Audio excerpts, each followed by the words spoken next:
What's up guys, I'm Alan with Edge Autosport, and today's video is going to be another Focus ST, this one with a ATP GTX2867. It has the internal wastegate and aux fuel. We've got the stratified 4-port aux fuel kit, and we're going to be running it on 91 octane and E50.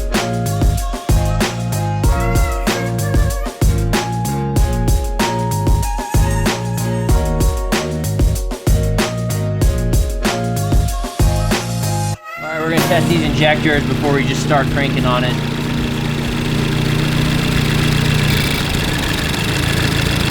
That works.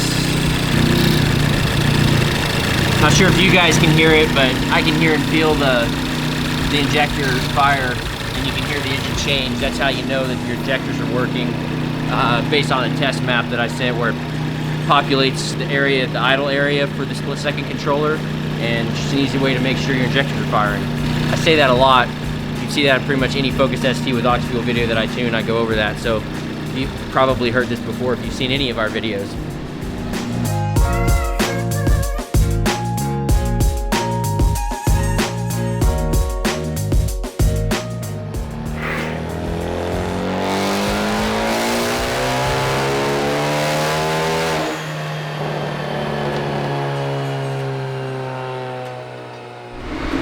So we're just working on getting the aux fuel dialed in with it. I'm going to be raising the boost here and maybe tweaking the fuel a little bit. It's pretty close. And yeah, then once we get it dialed in for 91, we'll switch over to E50 and crank everything up.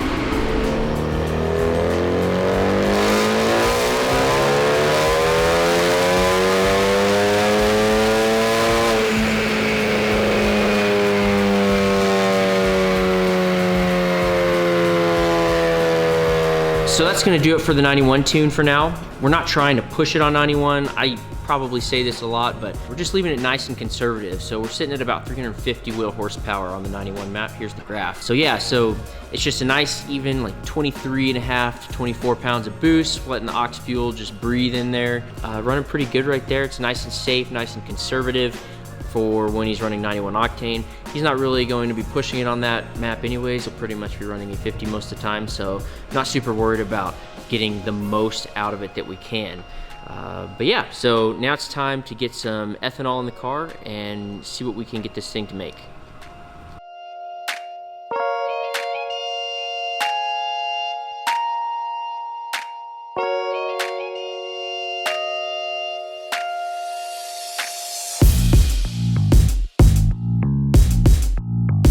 Got the stopwatch going. We're gonna see how long it takes to get from the tank to the gauge so that we know that we've got ethanol running through the engine. Right now we are at 24 seconds.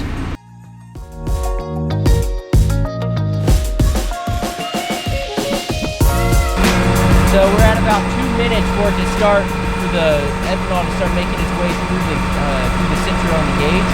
And so if you're going to be switching from your pump gas and your ethanol maps, it should give you a couple minutes before you hammer on.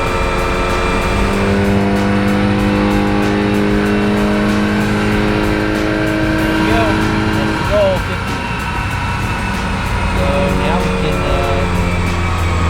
actually pull on the ethanol part, which I've already switched to.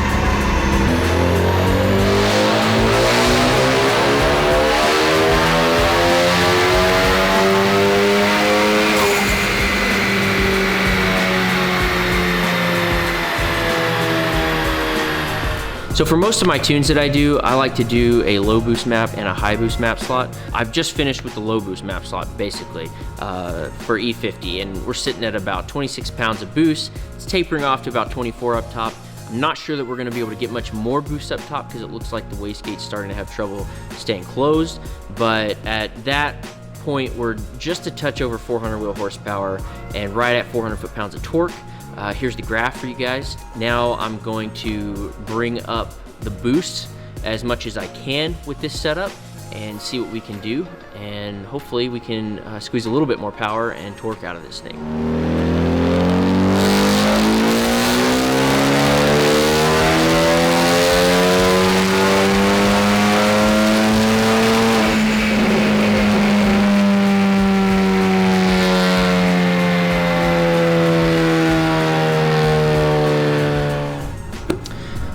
right, so that's gonna be a wrap for this car. With this internally wastegated GTX2867, we just pushed it to the max of what it would give us.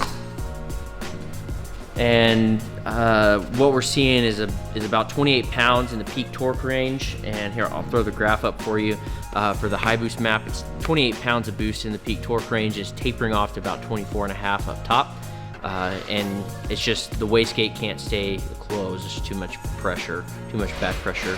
So what I would expect to see with an external wastegate version of this turbo is probably another 20 to 30 horsepower. In fact, I have seen that on past cars that I've tuned with the same turbo but with external wastegate.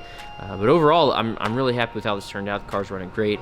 It's making really good power, really good torque, and can't wait to see how it runs on the road. But yeah, so let's get this cat back on. Guess who's back? Back again. Edwin's back. Tell your friends. For those of you that are currently lost as to what's going on in this video, we have just finished with the GTX2867 on the other car. We got Edwin's car back in here, which had the actuator arm pop off the turbo. Sent him home in shame. He came back the next day. We were able to get him on this morning and currently dialing in for the preloaded wastegate on the BNR3071. So far, so good. The preloaded wastegate is making the power, it actually has smoothed out the power band. It was just a little bit unclean. I'll show you the comparison here. I just finished what would be considered the low boost map for this setup. You can see on the previous low boost map, they're making about the same power, about the same torque, but the power band just wasn't quite as clean on the previous tune. Preloading the actuators helped smooth that out because you're not having the boost hit and then drop a little bit. It's nice and smooth. Now I'm going to turn up the boost and we're gonna dial in the high boost slot and see if we can't get past that 442 that we ended at last time. We're gonna try for a little bit more, see what it'll give us. But anyways, thanks for staying tuned to the video. Sorry that it's kind of bouncing around different days and we don't know what's going on, but that is what's going on right now.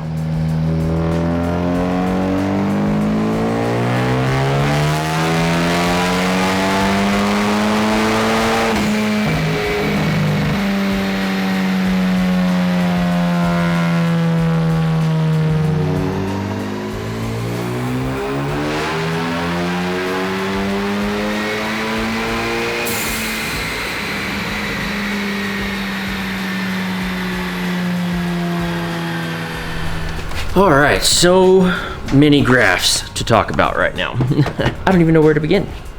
I guess let's start with where we finished out with the BNR71 with the extra preload. Cut to me finding that graph out of all of these graphs. So we ended at 434 foot-pounds of torque, 448 wheel horsepower.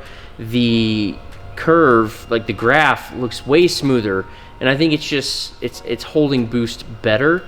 We're holding more boost up top also. We were able to get a little bit more power, but whether it's the turbo or a part on the car that is causing it, I'm not sure. We were not able to get that much more power given that we are running probably 2 PSI more on the top end. So here's the comparison of the before and after for the preload on the wastegate. So with the preload, I'm seeing about 100 RPM faster spool on the BNR71. There's more power in the mid-range, but it kind of comes to a point up top. I do have a little bit of a theory as to why it might not be making quite as much power.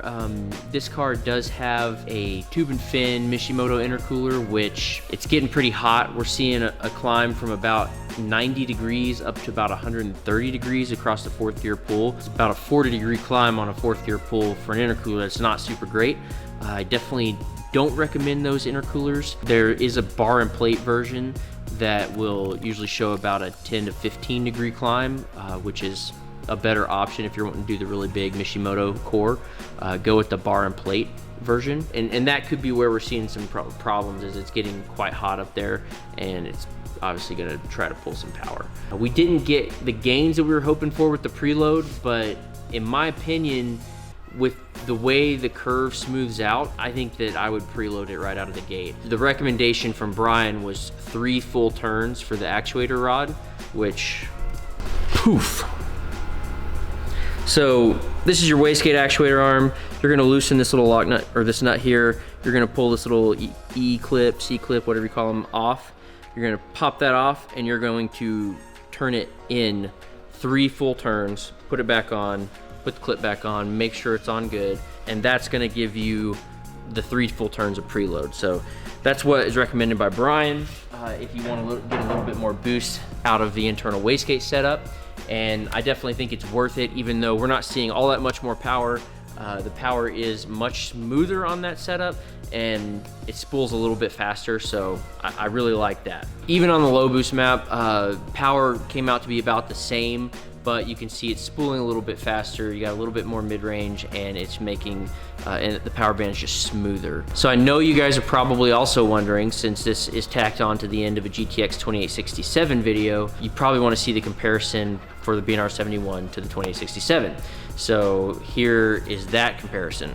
So in this comparison, the thick lines are, or the bold lines are the 71, and the lighter colored lines are the 2867.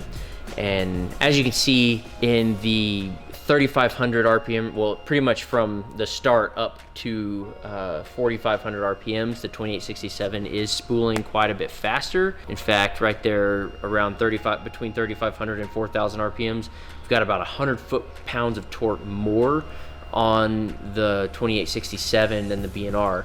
And it's this 2867 has a smaller hot side.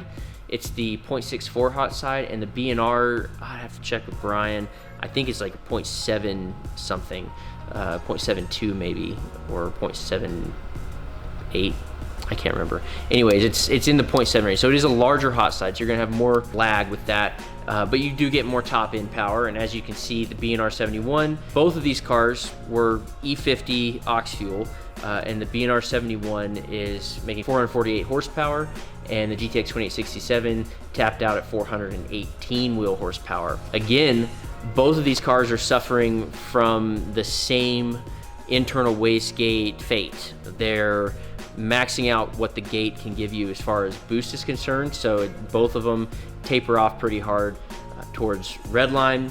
With the preload, we're not seeing the taper as much, but we are sort of hitting what I think is probably a restriction with the intercooler on the 71 car. I guess the point of this would be, like, depending on what you want, if you're wanting a 440 to 450 horsepower turbo that is going to be able to, out of the box, make that power, providing that you have the fuel, the BNR turbo is gonna be a really good option for you, because you're not gonna have to do an external wastegate setup to get past the 420 mark. So, and here's what I mean by that. Let me show you another graph. This is actually a GTX2867 with aux fuel that I tuned with an external wastegate setup, and it's comparing to the BNR71 we just finished. This 2867 car was done quite a while ago, and I do think I could probably squeeze a little bit more power out of it at this point. It definitely more torque, but for whatever reason, I don't remember, it's been so long since I've tuned it that we had the torque limited a little bit on it. But as you can see, it still spools faster. I believe this is a 0.64 AR car, but with the external wastegate, it made 441 wheel horsepower. So it's right there with the BNR71, but you got to do a full external wastegate kit, which is another $450, adds to the cost of the already expensive turbo. So really, to get that same 440 to 450 wheel horsepower with a GTX 2867 and have the faster spool, you do have to run external wastegate and add even more costs. So for that, I guess the whole moral of the story for the BNR turbos is they are a really good option at a really good price point and give you pretty good performance per dollar. If you want your cake and you want to eat it too, the 2867 from ATP is going to spool faster and make similar power, but you're going to need to do external wastegate, and you're going to be paying a lot more money for that. So that's really the comparison here. Is just, it's a dollar per power, it's a dollar per performance when you think of spool and things like that. These turbos are not the same. They are different, they're gonna drive differently. So if you can live with the slower spool on the BNR Turbo, you could save all the extra money that it would cost to get the 2867, put it towards aux fuel, and make 440, 450 horsepower and be set. You're not gonna really get much past that, I don't expect. This turbo, I don't think will be able to do much more than 460. But that's just my opinion based on what I'm seeing right here. That might get proved wrong later as we get more people out there with these cars, different setups and all that. But for now, that's gonna be my takeaway from what we just did with this BNR Turbo setup and comparing it to the BNR 2867 in the previous video and comparing it to the ATP 2867 in this video. I think it's a great turbo. It makes sense. I hope that this video gives you the insight you need to make a decision between the two turbos, either the BNR 67, the BNR 71, or the ATP 2867, or any of the other ATP offerings. This, I hope, gives you some clarity and helps get you pointed in the right direction. Anyways, I rambled on way too long about this stuff. I really hope you guys liked the video and the content that we're providing. If you do, hit that like button, subscribe to our channel, and we'll catch you next time.